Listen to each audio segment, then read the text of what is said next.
طب بص يا نجم، الفيديو اللي فات كان عن حكايتي في حاسبات من اول المواصلات لحد اخر موقف حصل معايا مع الدكتور، وعرفتك في اخر الفيديو مواد اولى وتانية وان هي دايما فيها رياضه واكيد اسهل من رياضه ثالثه ثانوي علشان نقطع الشك يعني. وكمان حكيت لك عن البرمجه وان شرحها موجود على اليوتيوب، وحكيت لك على البروبلم سولفينج وان شرحه برضه على اليوتيوب، يعني الفيديو كان فيه افاده. المهم توضيح بسيط، وهو ان انت لو سمعت كلمه ذاكر في الثانويه ترتاح في الكليه فده مش حقيقي للاسف، ولكن في فرق واضح انه ثانويه عامه هي اكتر فتره انت هتضغط فيها في حياتك حرفيا عموما يعني، وبعد كده كل حاجه هتبقى ابسط، وانه لما انت هتخش اي كليه انت كده هتتعب فيها علشان تبقى حاجه كويسه، ده طبيعي يعني. طب يا سويره لما كله تعب في الكليه اذاكر ليه بقى؟ ما هو كده تعب. انت المفروض بتذاكر يا معلم علشان تخش كليه تكون مبسوط وانت بتبذل مجهودك فيها، بس كده موضوع سهل. وعجبني الناس اللي اختارت تمريض صراحه من نفسها، عموما بتكونوا ناس اغنياء جدا، اي حاله ولاده اي مش عارف ايه بتتكيشوا انتوا، ربنا يكرمه يا رب. المهم كان في ناس في الفيديو اللي فات كانوا متأثرين بفكرة ذاكر في الثانوية ترتاح في الكلية، واعترضوا على الفيديو وكانوا بيقولوا انا من بعد الفيديو ده مش هخش حاسبات. يعني انا مش فاهم، انت ما قريتش العنوان؟ طب ما حسيتش بحاجة وقريت الوصف فيديوهات هزار؟ طبيعي في الفيديو ان انا هذكر الحاجات يعني جديرة ان هي تتحكي، يعني انا مش هقول لك مثلا انا في مرة دخلت لقيت المعيد بيضحك والدكتور بيدينا درجات عادي. الطبيعي انك انت هتذاكر في الكليه هتجيب درجات، يعني انت مش هتخترع. طبيعي يعني انك انت لو عايز نصايح في الكليه فببساطه شديده ذاكر، احضر محاضرتك، احضر السكشن، روح تدريب، خلاص خلصنا يعني. مش هتحتاج تخترع العجله صدقني يعني. دي بس كانت كام معلومه. ولو حابب تستفيد اكتر في كليه حاسبات او كحاجه يعني من دول، عندك قناه الباشمهندس الزيرو، اسامه الزيرو، عندك قناه الباشمهندس غريب. القنوات دي كلها هتقدر تفيدك اكتر من الفيديو اللي انا عامله علشان يضحك يا عم وقعدت تلومني فيه. المهم كان في كام حاجه حلوه كده حصلت الاسبوع اللي فات، زي القمر الاحمر واللي زي اي حد مستنيه علشان يصور الصوره، ومستني الروش اللي يقول انا ما كنتش مهتم يا اسطى. المهم فضلت مفضي نفسي شويه على اساس ان هو هيظهر عندنا الساعه 11 يعني، وقلت هفضل ابص عليه كل ساعه، وكل مره ما بلاقيهوش لحد الساعه 1، وبعد كده خرجت في مره لقيته ابيض وخلاص. وتاني حاجة، بما اني فضلت سهران عشان القمر الاحمر فصحيت متأخر، كانوا هم وزعوا حلاوة المولد، فاخوكم عايز طريقة ازاي ياكل القرص الحجري وطقم اسنان علشان حاول جاهدا ياكل البتاعة الحمراء دي. المهم نرجع للكلية لاني حاسس ان انا طولت فيها شوية. بعد ما خلصت الترم الاول وفرحان ان الحمد لله عديت على خير من مادة الدكتور، وقعدت احمد ربنا ان خلاص والدكتور ده وعدينا على خير بقى والحمد لله، لقيته ظهر لي تاني مع مادة تانية،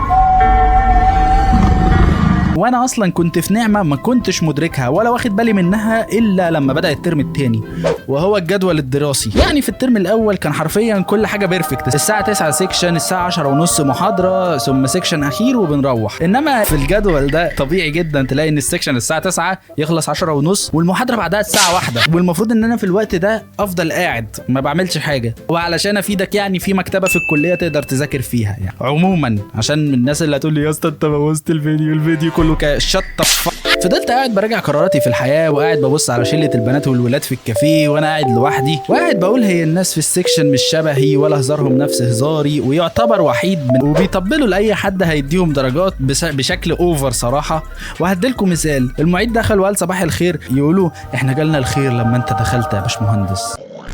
انا اصلا ببقى قاعد ببص لهم في السكشن وهم بيطبلوا بشكل يعني حرفيا الحاجات بتتعصر، وقاعد بقول هو انا هفضل طول ال4 سنين كده وقاعد في الحزن ده؟ لحد ما قطع تفكيري كائن غريب كان معايا في السكشن يعني بيقول لي انت قاعد لوحدك ليه كده؟ قلت له مستني المحاضره. قال لي هي ما عليهاش غياب، فرحت سايبه وماشي روحت. ويعني مشيت الايام والترم التاني في حاسبات عدى، وبكده بقيت في سنه تانية، والمواد جزء كبير منها سهل علشان الناس اللي بتقول ان انا هذكر الحاجات الوحشه، ولكن ظهرت ماده الداتا ستراكشر ودي حصل فيها موقف وهحكيه دلوقتي يعني. ويا ريت في الكومنت انت كمان تكتب لي اكتر موقف جدير بالذكر حصل معاك في الكليه، بحيث ان احنا نعمل الفيديو بتاع الكليه ده بدري يعني. المهم بسبب الجدول زي ما قلت قبل كده الميعاد بتاعها كان مرمي الساعه 2:30 ومفيش حاجه قبل ولا حاجه بعدها، فتف على قبري لو رحت. وحضورها كان حوالي 8 أو 10 سكاشن، انا حضرت منهم 3 بسلم فيهم الاسايمنتات وبمشي. والمهم عدت الايام وفي حاجه كبيره كانت حصلت انا مش فاكرها صراحه، اخرتني على يوم بتاع مد الرياضه، وعلى حظي كان سؤال الشفوي معاهم. وبالمناسبه يعني مش شرط تمتحن الشفوي شفوي، عادي ممكن تاخد ورقه فيها سؤال او سؤالين وبيبقوا ب10 درجات. وبكده بقوا 25 درجه وراحوا عليا. كلمت المعيد وقال لي ما تقلقش فيهم، هنمتحن فيه لان زمايلك برضو حصل لهم نفس الحاجه وما قدروش يوصلوا. وعدت الايام وجه يوم العملي بتاع ماده الداتا والاقيه نفس الميعاد ونفس اليوم بتاع امتحان ماده الرياضه. وانا ببص ال 15 درجه داتا ولا 25 درجه رياضه، وقلت امسك العصايه من النص وامري لله، ورحت للمعيده بتاعه الداتا وقلت لها ان انا همتحن ماده الرياضه علشان حصل كذا كذا كذا وهاجي. لقيتها قالت لي ما تقلقش، وبصت لي بابتسامه فيها نظره امل وقالت لي روح ربنا يوفقك. رحت امتحنت الامتحان بتاع الميد، رجعت ما لقيتهاش اصلا. المهم كلمتها في الجروب وقالت لي ما تقلقش، انا بس حصل لي ظرف وكان لازم اروح وهنمتحن اونلاين و3 كاميرات هتتركب عشان ما تغشش. وانا اصلا يعني ماشي بس اخد اي درجه من ال15. واتفقنا على الميعاد اللي هنحضر فيه، ولكن هي ما جاتش. وجي بقى امتحان الداتا اللي هو الفاينل يعني، وقلت مش مهم يعني 15 درجه مش هيفرقوا قوي في الماده. جدير بالذكر ان دكتور الداتا ستراكشر كان في موضوع كده في الاخر خالص كان اسمه الباينري تري، هو لغى لنا جزء منه وقال لنا ده علشان احنا مش هنلحق وكان ناقص اسبوع على الفاينل. وقلنا كويس والباقي يعتبر سهل، والجزء اللي لغاه كان الاصعب بالمناسبه. وقلت بقى وانا قاعد بيتوزع عليا ورقه الفاينل ان هو مش مهم ال15 درجه دول، وان في 15 درجه اختر 10 ترو فولس و10 طلع الاوتبوت و15 درجه كود وزي الفل يعني ومش هتيجي على ال15 درجه بتوعه المعيد يعني. المهم جات لي ورقه الامتحان وببص فيها لقيت كلها اكواد. فحاولت اتمالك نفسي وقلت يعني خير هحاول اعدي على قد ما اقدر. لقيت 20 درجه منهم من الجزء المحذوف من الباينري تري.